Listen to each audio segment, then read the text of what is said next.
ra khiនៅក្នុងវីដេអូមួយនេះគឺយើងនឹងមកចែករំលែកពីគន្លឹះនៃការរៀនពាក្យភាសាអង់គ្លេសថាយើងរៀនរបៀបម៉េចទើបយើងអាចយកពាក្យដែលយើងចេះហ្នឹងទៅនិយាយភាសាអង់គ្លេសបានខ្ញុំបានធ្វើ lesson ជាច្រើនតាក់ទងនឹងមេរៀនហើយអញ្ចឹងខ្ញុំនឹងមកចែករំលែកពីគន្លឹះនៃការរៀនម្ដងយើងមាន3ចំណុចដែលយើងត្រូវដឹងចំណុចទី1គឺនៅពេលដែលយើង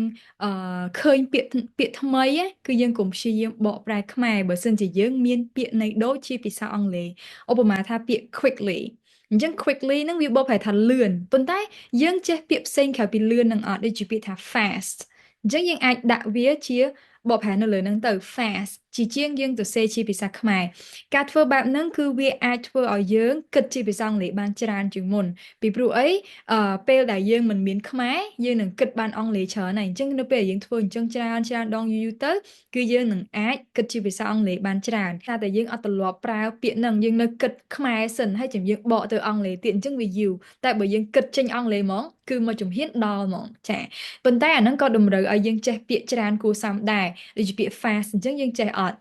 បើយើងអត់ទាន់ចេះទេមានន័យថាកម្រិតយើងនៅក្រោមហ្នឹងក៏យើងអត់ទាន់ធ្វើអញ្ចឹងដែរត្រូវរៀនបកខ្មែរសិនទើបយើងអាចចេះពាក្យស្រួលៗដូចជាពាក្យ walk slow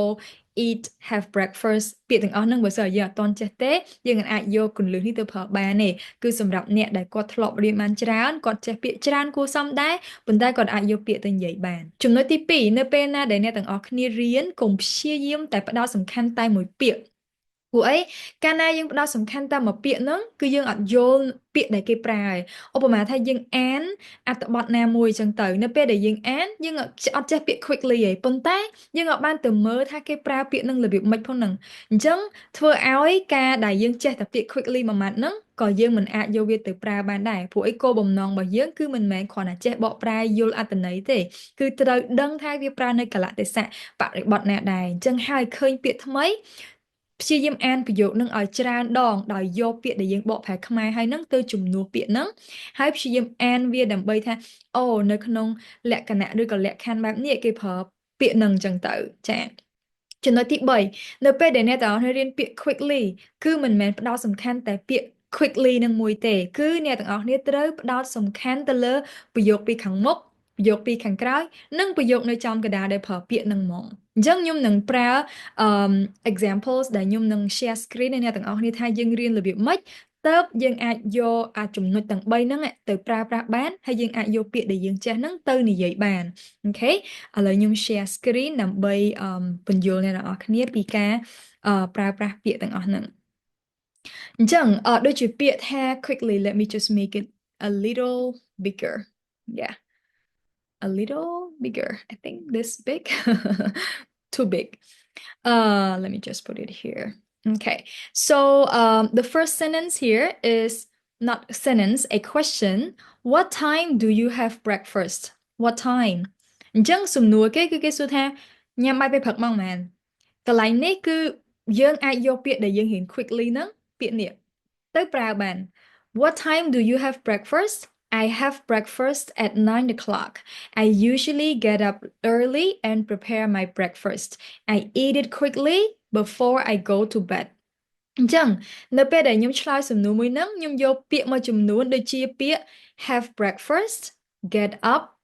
prepare breakfast, go to work prepare breakfast ហ្នឹងមកប្រែថា cook breakfast ប៉ុន្តែភាគច្រើនគេប្រើពាក្យ prepare ជាជាងពាក្យ cook why this is here let me just put it back so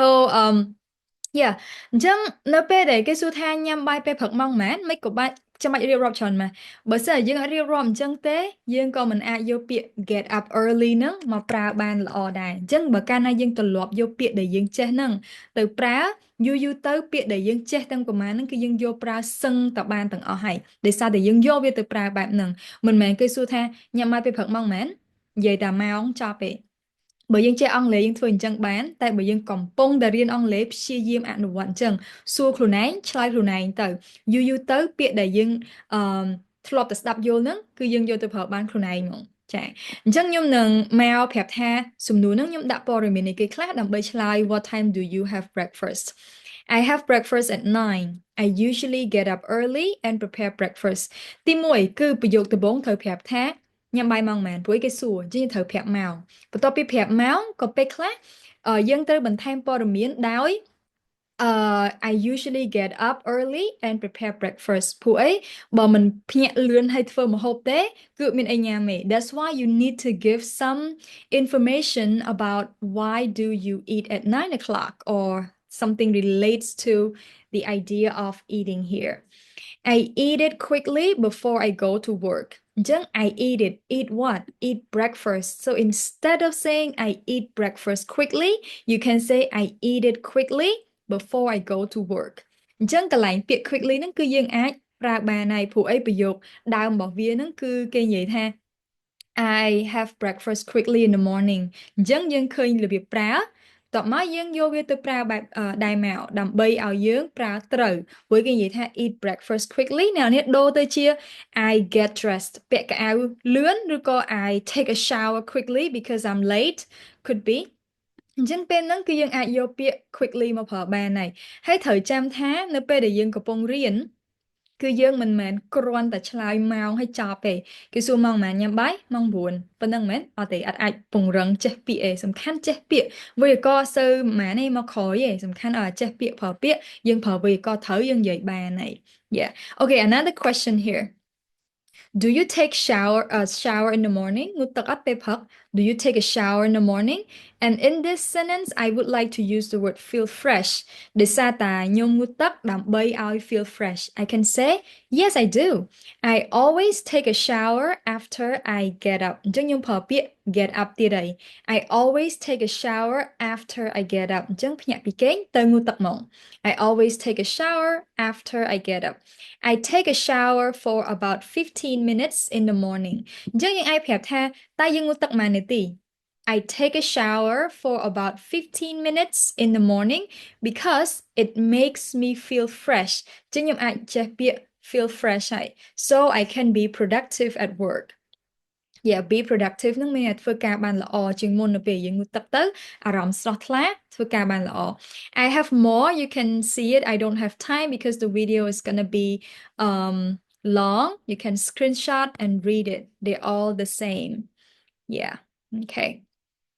អញ្ចឹងចំពោះការរៀនហ្នឹងគឺទី1ពាក្យទាំងអស់ហ្នឹងខ្ញុំយកចេញពីអត្ថបទដែលខ្ញុំបង្រៀនមុនហ្នឹងបើសិនណាមើលវីដេអូនឹងឃើញហើយថាមេរៀនហ្នឹងមានអីគេខ្លះនៅមេរៀនទី1ខ្ញុំដាក់នៅក្នុង playlist ហើយមួយទៀតការបង្រៀនតតាយើងរៀនប្រើប្រាស់ពាក្យអញ្ចឹងយើងអត់គ្រាន់តែបកប្រែ have breakfast ហ្នឹងបកប្រែញ៉ាំបាយ get up early បកប្រែថាភ្ញាក់ពីគេងតែបើយើងអត់ដែលបានឃើញគេប្រើអត់ដែលយកវាទៅប្រើទៀតគឺគំនិតរបស់យើងវាតិចមែនតើអញ្ចឹងទម្លាប់អានទម្លាប់ស្ដាប់យកវាទៅប្រើទើបយើងអាចពង្រឹងការប្រើប្រាស់ភាសាអង់គ្លេសរបស់យើងបានលឿនហើយការដែលអនុវត្តទាំងអស់ហ្នឹងនៅក្នុងកម្មវិធីសិក្សារបស់ខ្ញុំក៏ខ្ញុំបង្រៀនអញ្ចឹងដែរពីមកកម្រិតទៅមកកម្រិតគឺយើងរៀនបែបហ្នឹងយើងមិនមែនគ្រាន់តែរៀនបកប្រែរៀនបង្ហាញរូបភាពហើយចប់ទេត្រូវយកពាក្យហ្នឹងទៅប្រើឲ្យត្រូវកលៈទេសៈនិងប្រាប់ពីគន្លឹះនៃការឆ្លើយទៀតឧបមាថាគឺសួរភ្ញាក់ងូតទឹកពេលព្រឹកអត់ត្រូវប្រាប់ថាងូតទឹកពេលណាហើយងូតទឹកប៉ុន្មាននាទីហើយមិនបានងូតទឹកម៉ោងហ្នឹងឲ្យពេលហ្នឹងអញ្ចឹងហើយយើងមានរបៀបនៃការឆ្លើយសំណួររបៀបនៃការផ្ដល់ព័ត៌មានហើយពាក្យទាំងអស់ហ្នឹងគឺយើងរៀនហើយគ្រាន់តែថារៀបឲ្យត្រូវនឹងកលៈទេសៈវាទៅអ្វីដែលសំខាន់ហ្នឹងគឺនិយាយអង់គ្លេសរាល់ថ្ងៃកាលណាដែលយើងមានពេលវេលានិយាយរាល់ថ្ងៃគឺយើងនឹងគិតបានលឿនជាងមុនហើយអញ្ចឹងយើងអត់សូវអៀនអត់សូវភ័យទេ Okay thank you បើសិនអ្នកចាប់អារម្មណ៍អាចសួរព័ត៌មាននៅក្នុង Telegram ដែលខ្ញុំដាក់នៅខាងក្រោមនេះបាន Bye bye everyone thank you yeah